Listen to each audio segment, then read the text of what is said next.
tell something about it? What can you say? Work together to activate immune system. Work together to activate immune. What do we mean about antigen? Can you tell me some examples of different antigens that we have antibody against them? Bacteria. For example, there are bacteria.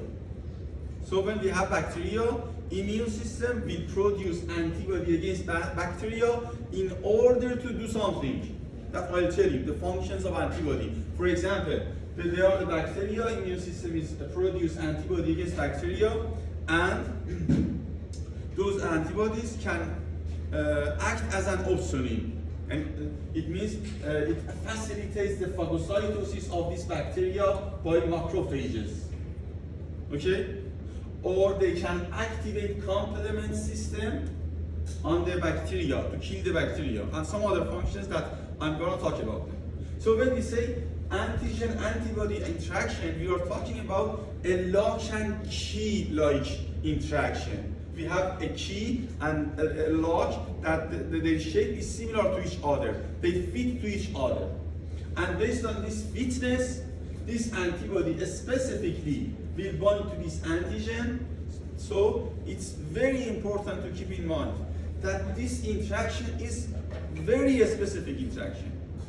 Very specific interaction. What does that mean? This interaction is very specific. Binding of any antibody to antigen is very, very specific. What does that mean? One antigen or one antibody. Yes, when we have one antibody, this antibody only and only can bind to this antigen. That's it, not other antigens. If we have another antigen, for example, in this shape, we need another antibody, another type of antibody, another antibody with different specificity. So this interaction is very specific. Again, it's like the lock and key, and you know that, for example, one key can only close and open this lock. That's all, not other locks. So it's very important in the interaction between antibody and antigen. For example, when we have antibody against COVID-19, those antibodies only and only bind to COVID antigens, not influenza antigens, not HIV antigens, not Escherichia coli, E. coli antigens. So this reaction is very specific. And based on this specificity, there are so many laboratory tests based on this interaction. There are so many laboratory tests based on this interaction. For example, there is a laboratory test in order to... No. PCR doesn't use antibody-antigen reaction in order to detect anything. There are so many antigen detecting tests. For example, can you give me example of using this interaction to check something in the blood? Blood grouping. Yes, for example, if we want to check if the person's blood group is A, B, AB, or O. We want to check if the blood group of the person is which of them? We should use anti-A or anti-B. Yes, in the laboratory we need anti-A antibody or anti-B antibody. That's it.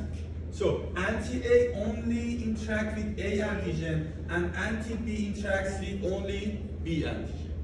Another example is detecting, for example, HIV antigen in the serum. We want to check if there is HIV in the serum of patient or not.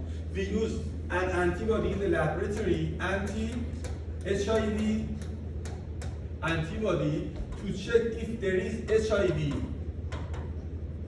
antigen in the serum or not. For example, if we add antibody to serum and see something, that from this something I mean interaction between antigen and antibody that I'll tell you, we can check if there is any antibody against HIV in the serum or not. Any HIV antigen in the serum or not. Okay?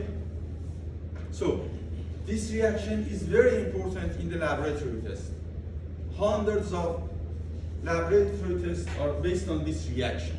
Detection of, for example, many hormones, T3, TS, T4, FSH, LH, all of them are, we use antigen-antibody reaction. For example, if we want to detect T3 hormone or T4 hormone, we need anti-T3 in the laboratory, anti-T4 in the laboratory.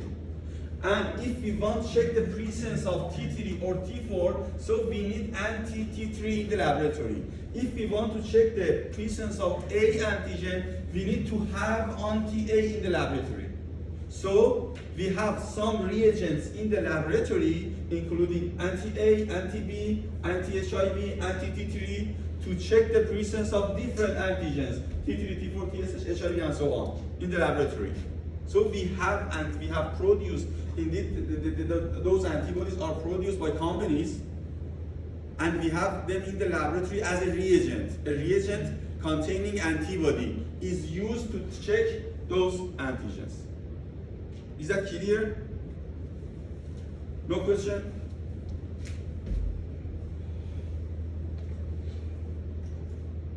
So, as a recall, we have a B cell, and there are antibody on the membrane of B cell. So, what they are called? BCR. So, BCR is indeed an antibody which is bound to B cell. That's it. And after binding to its specific antigen, we will have activation of B cell, clonal expansion. I'll talk about it. It means the proliferation of the cells that has recognized its specific antigen. So this B cell is specific to this antigen, and then we will have activation and proliferation of B cell and differentiation to plasma cell. And this process takes, for example, 1 week. One properties of adaptive immunity, it takes time to become activated. So after recognition to production of antibody, it takes around 1 week on average, sometimes 4 days, sometimes 10 days. Okay, so B cell, antigen, this one is antigen. Activation of B cell, differentiation to plasma cell, and production of antibody. The first antibody which is produced in all immune response, mediated by B cell. The first antibody that is produced is IgM. And you can see the shape of the IgM here, that I told you, IgM is a pentamer. It is composed of 5 different antibodies, 5 same antibodies that they are bound to each other. Okay, so this antibody is IgM. We have IgM against this antigen. These antibodies indeed circulate through the blood and go to the site of infection, and they bind to the antigen, and then they can activate, for example, complement. I'll talk about complement today. And sometimes, over time, with the help of T cell, I told you, we have some T helper cells that they function is providing help for other cells. With the help of some T cells, we will have class switching. I will talk about it in humoral immunity, that it means changing of class of antibody from IgM to other classes based on the type of antigen. For example, if the antigen is a worm, we will have IgE. If the antigen is in the, for example, mucosal surfaces, the antibody will be, which of them? IgA. And if the antigen is a protein, for example, a viral antigen, the antibody would be in the circulation and tissue, it would be IgG. So, after receiving help from T cells for B cells, and based on the type of antigen, the class of antibody would change to other classes. So it is called class switching of the class to other classes of the antibody, based on the type of antigen. Clear? Another phenomenon is called affinity maturation. I'll talk about it, let me skip now. And we will have memory B cells, that they are ready to respond in the next exposure to the antigen to induce primary or secondary immune response. Do you remember primary immune response and secondary immune response? That was because of memory B cells, presence of memory B cells from primary immune response. So this is a primary immune response that we have some memory B cells. No question?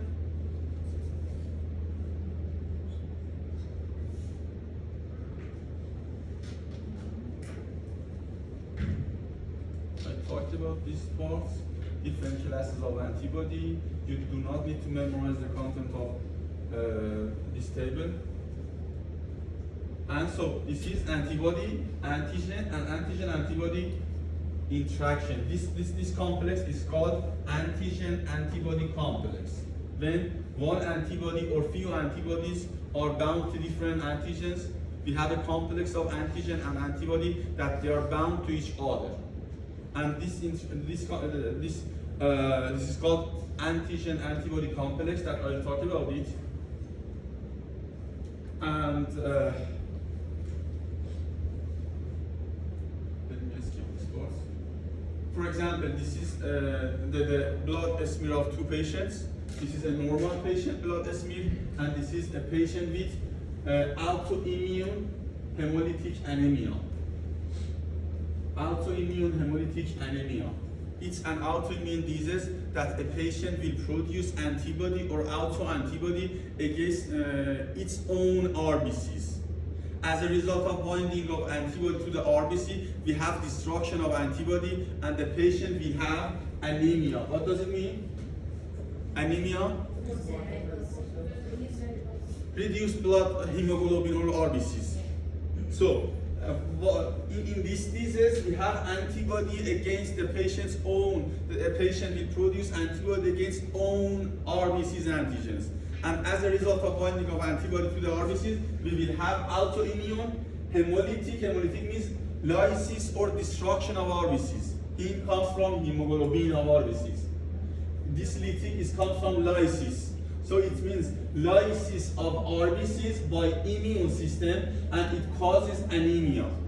Autoimmune hemolytic anemia. So as a result of binding of, what differences can you see between those pictures? There is an important difference between those pictures. This is the blood smear from a normal person. This one is from a patient with autoimmune hemolytic anemia.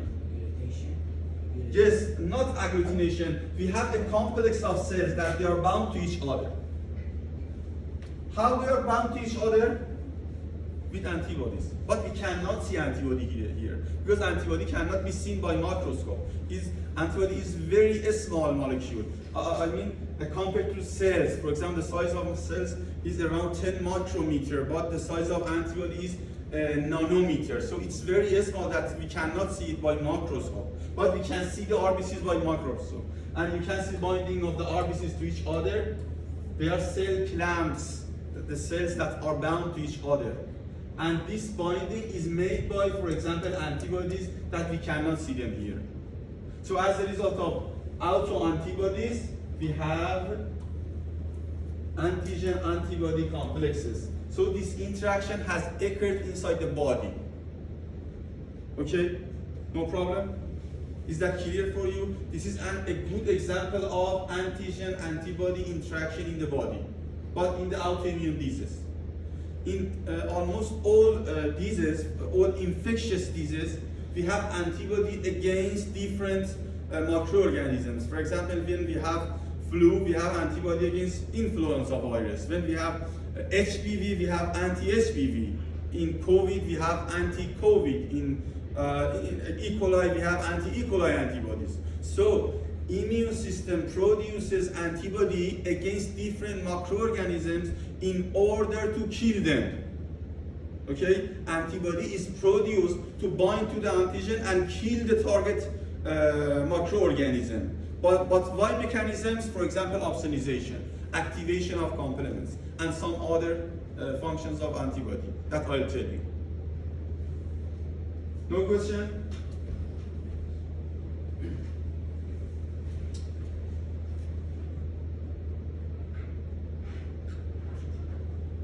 So,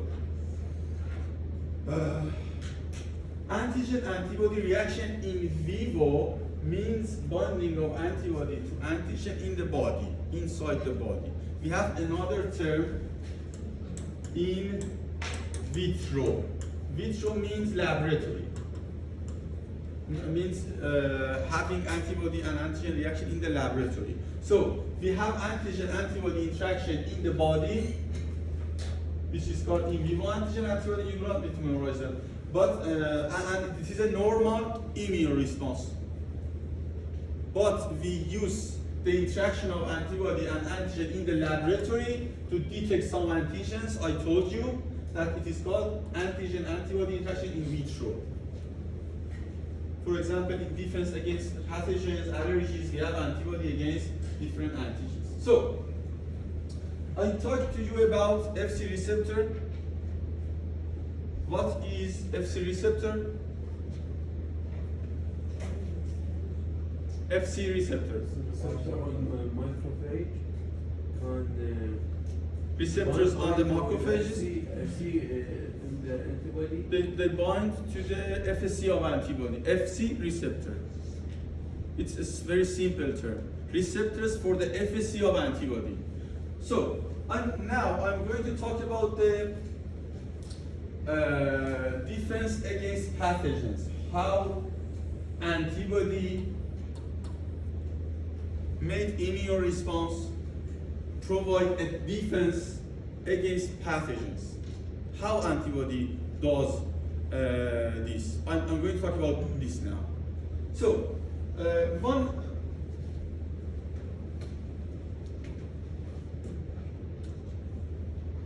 important function of antibody is called neutralization. What does that mean? What do you think about? What is going to neutralize an antibody?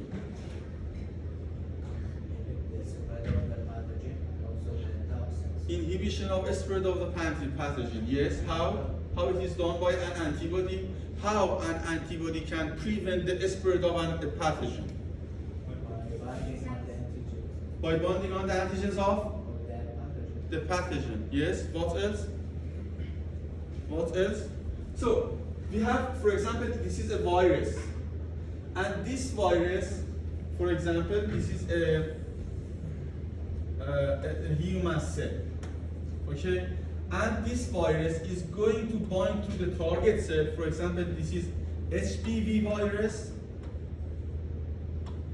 and this one is liver cells. You know that HPV virus infects liver cells. You know this. So we have a HPV virus and a liver cell. When there is no antibody, this virus can bind to the target cell and go inside the cell and infect the target cell, its own target cell. But when we have antibodies bind to the virus and prevents the binding of virus to the target cell. It means neutralization. Indeed, antibody is neutralizing the virus, prevents the binding of virus to its target cell, prevents the binding of toxin to their target cell. Many bacteria produce toxins. For example, Staphylococcus, different toxins, or E. coli, different toxins. An antibody binds to the toxins and prevents the binding of toxin to the target cell. For example, we have a cell and a bacteria, E. coli, that has produced many toxins in order to kill the target cell, in order to affect the target cell. But immune system will produce antibody and prevents the binding of those toxins to the target cell. It makes a barrier between toxin and target cell, between microorganisms, bacteria, viruses, and the target cell. It is called neutralization. Neutralization of what? Viral antigens, the viruses or their toxins. Bacteria or their toxins. Okay?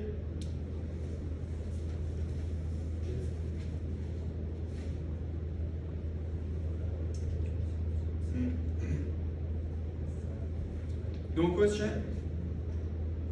So this is one important function of antibodies, which is mainly made by IgA and IgG.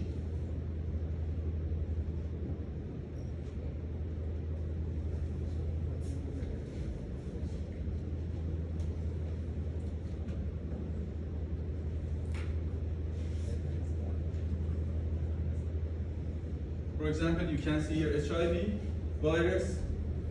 If the immune system of the person produce antibody against HIV, so those antibodies can bind to the HIV and prevent the binding of those HIV viruses to the target CD4 T cells. So those antibodies indeed are protecting CD4 T cells from the virus. Okay, those antibodies are protecting the target cell CD4 T cells from HIV infection. And so they are neutralizing antibody.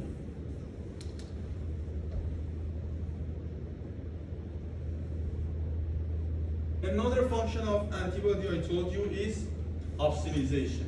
What does that mean? Making the antigen delicious for phagocytosis. Or when antibody facilitates the phagocytosis, you can see here we have a pathogen, bacteria or virus, and antibacterial antibody. And those antibodies, we have Fc receptors here. This one is Fc receptor. Without these Fc receptors, we won't have opsonization. This is the function of Fc of the antibody. So opsonization is another function of antibody, I've told you. And it is mainly done by IgG antibodies and sometimes IgE for, I'll tell you, in the allergic reaction or infection or immune response against parasitic infection.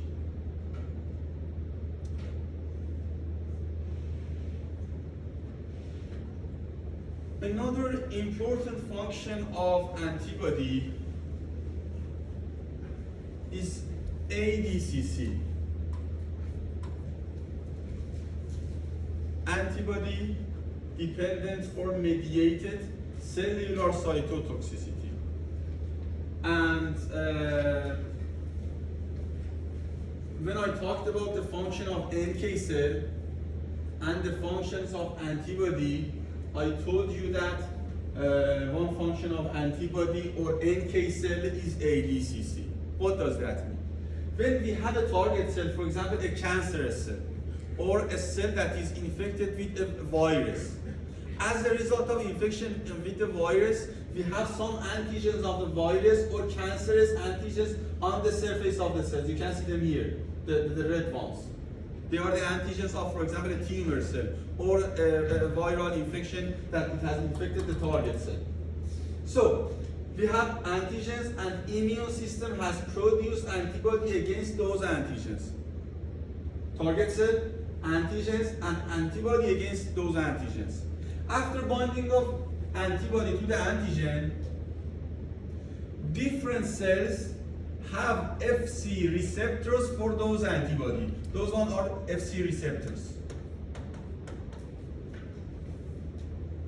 Eosinophils for IgE, macrophages for IgG, NK cells for IgG, neutrophils for IgG. All of them have different, I told you, we have different classes of antibody, and accordingly, we have different Fc receptors to bind to different classes of antibody. So, we have antigen here, antigens, antibody, and Fc receptors. After binding of, for example, NK cell, this one, NK cell,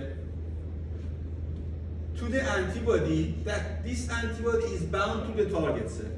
We have three components here: antigen, antibody,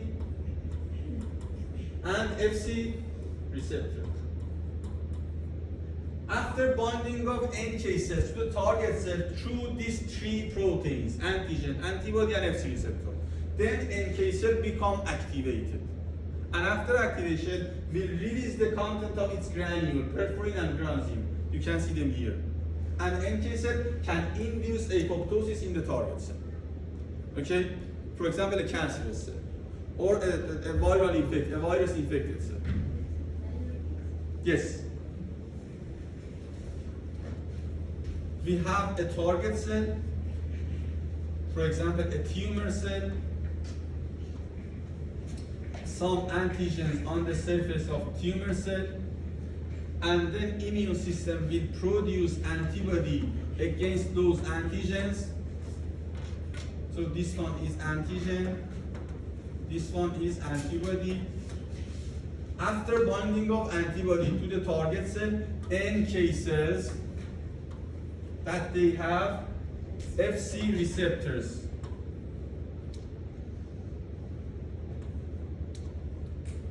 NK cells can bind to those antibodies with its FC receptor. Okay? So after binding of NK cell to the tumor cell by mediation of antibody dependent or mediated, by binding of NK cell to tumor cell by the antibodies, FC receptors and antigen, then inside the NK cell we have granules. That inside then NK cells become activated and release the content of the granules on the target cell. The content of granules is perforin and granzyme. And those enzymes can induce apoptosis in the tumor cell. So we had a tumor cells, and this tumor cells activates humoral immune response B cells. B cells produce antibody against tumor cell. Antibodies bind to the target cell, and then NK cells bind to these antibodies that they are bound to the tumor cell with the FC receptors, and then we will have activation of NK cells and killing of the tumor cells. It is the final outcome or final aim of production of antibody against tumor cells or virus infected cells. It doesn't matter.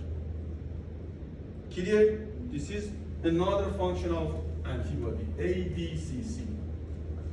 Antibody dependent cell cytotoxicity. Cytotoxicity means killing of cell with another cell. So, sometimes binding of antibody can activate neutrophils in order to phagocytose the target cell or release the content of its granule again. Do you remember one function of neutrophil was degranulation? Or sometimes can activate macrophages.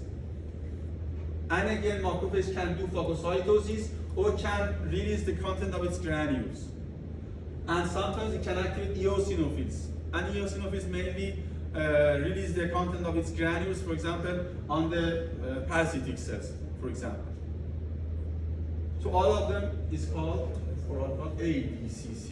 When we have killing of a cell with another cell, killing of one cell with another cell, with mediation of antibody. Antibody mediated cell killing or cell cytotoxicity.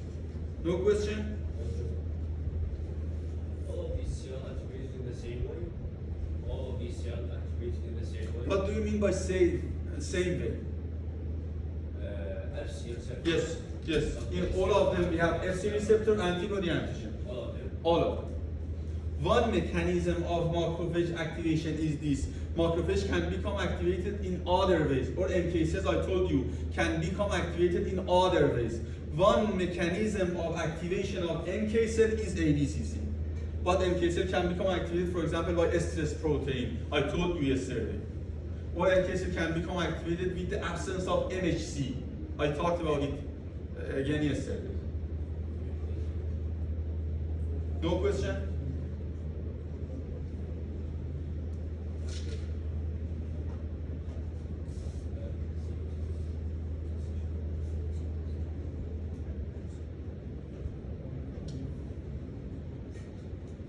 Another important function of antibody is mediated in allergy that I talked about it. IgE is very important in the allergy by activation of eosinophil and mast cells that I talked about it in hypersensitivity or allergic reaction lectures. Now I have to skip. Another function of antibody is activation of complement. our next lecture is activation of complements. Some antibodies, including IgGs and IgM, they can activate complements. What do you know about complement system? Nothing? They become activated in a cascade model, yes? And they induce the lysis of target cell. One function of antibody is killing off or lysis of the target cell that I'll talk about it. You can see here binding of antibody to the target cell, and then we have activation of antibody and a complement, and as a result of activation of complement, we will have the lysis of target cell. I'll talk about complement system completely. And all right. So, until now, I talked about the outcome of antigen-antibody in the in body, in vivo outcome of antigen-antibody. Activation of complement, activation of ADCC, neutralization, activation of eosinophils and mast cell in allergies, and activation of and neutralization, and acting as an opsonine. They are the function of antibody in the body as a part of immune system, immune response, humoral immune system. But I told you, we use this reaction in the laboratory to detect many type of diseases. For example, I talked about blood grouping, I talked about detection of, for example, hormones. So, we use antigen plus antibody reaction. This is very important. This is the basis of many laboratory tests. Many laboratory tests. So we use antigen-antibody reaction in many laboratory tests in order to check the presence of antibody. Sometimes the question is antibody. We want to check if there is antibody, any antibody in the serum or not. Can you tell me an example of checking any antibody in the serum? Detection of antibodies in the serum. Do you have any example? When do we need to check the antibody in the serum? HIV or HBs antibody. We want to check if the patient has antibody against hepatitis B virus antigen or not. Or when we want to check if the patient has autoimmune hemolytic anemia, that I talked about it, autoimmune hemolytic anemia. This disease I told you is mediated by antibody against RBCs. Now we have a patient that he or she has anemia. We want to check if the result of anemia is iron deficiency or autoimmune hemolytic anemia. How can we check it? To differentiate between two different types of diseases. Both of them can induce anemia. Iron deficiency and autoimmune hemolytic anemia. Both of them induces anemia. One of the tests is iron, checking the concentration of iron in the blood. Another test is checking the antibody against RBCs. If the patient has antibody against RBC or not. If in the serum of a normal patient, we do not have any antibody against RBCs. Okay? In normal patient, that all of us are normal, we do not have autoimmune hemolytic anemia, so we do not have antibody against our own RBCs. Okay? So, if we check the serum and find antibody against RBC, what does that mean? Autoimmune hemolytic anemia. So, in the laboratory, we need antigen. So the question is about antibody. If there is antibody or not. The question is about antibody. So in the laboratory, we need antigen as a reagent. Sometimes we need to check antigen. For example, I told you HIV antigen. In the laboratory, we need the antibody as a reagent. So we use antigen-antibody reaction to check the presence of antigen for some tests, or the presence of antibody some other test, different test. So we need to have the other one in the laboratory. If we want to check the antibody, we need antigen. If we want to check the antigen, we need the antibody. I'm talking about different tests. For example, antibody, we need to check the, for example, we want to check HIV antigens, so we need antibody. Or we need to check the blood grouping, A, B, antigens. So they are antigens on the RBCs. So in the laboratory, we need anti-A and anti-B as a reagent to check if the person has A antigen or B antigen on the RBC.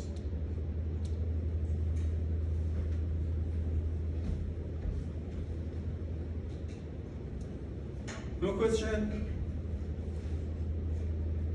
Have you heard anything about ELISA? This test?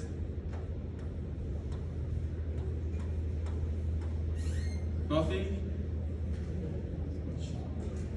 So, when we use antigen-antibody reaction to detect something in the serum or any samples, patient samples, those tests are generally called immunoassays. Immunoassays are a heterogeneous, very different types of assays that are used in the laboratory for different tests. So generally they are called immunoassays. So in all immunoassays we have antigen-antibody detection. I think I have a table here. Let me skip.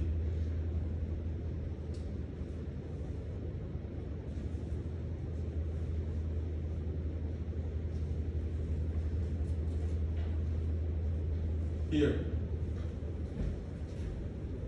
Those are different tests. For example, different thyroid hormones, hormones related to fertility, hormones related, antigens related, or antigens or antibody related to infectious diseases. For example, sometimes we need to check HBs antigen, sometimes we need to check antibody against HPV, anti-HCV, for example, H. pylori. We need to check if there is H. pylori or antibody against H. pylori or not. Detection of different tumor markers, different tests for cardiac disease, different tests for autoimmune disease. All of them are immunoassays in different diseases. Okay, so immunoassay, when we say, what does it mean immunoassay? Please tell me. Immunoassay, what does it mean? When a test is immunoassay, what does it mean? We use antigen-antibody reaction to detect one of them in different tests. When we, for example, want to check antigens, we use antibody and vice versa. There are examples. You do not need to memorize the content of tables. No question? So that's enough for antigen-antibody reaction. Question, comment?